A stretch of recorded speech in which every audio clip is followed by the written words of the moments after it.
So I'm Mr. Ford, and I read The Girl Who Smiled Beads by Clemantine Wamariya. It is a more modern story about genocide, the one that takes place in Rwanda in the mid-90s. So Clemantine is the narrator who, in real life, experienced the Rwandan genocide. She was around 6 years old when it started, and she and her older sister had to flee their home and move between 7 other African nations before they were allowed to immigrate to the United States.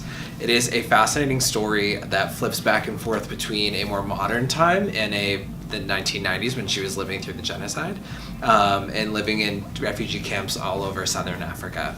And it's a fascinating story because I think it's great for kids who have read the memoir Night, because it is also about genocide.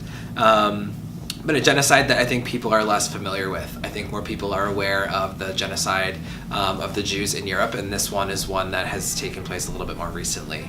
It's great because she does a fantastic job of capturing her raw emotion in the story and sort of how she becomes an adult and has to deal with becoming an immigrant to the United States and learning how to live a life anew.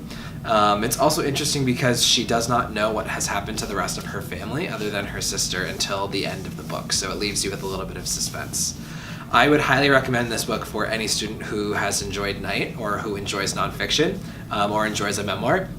It's definitely a book that has a lot of sadness in it and a lot of struggle, but it is a book that has, I think, a very well-deserved ending.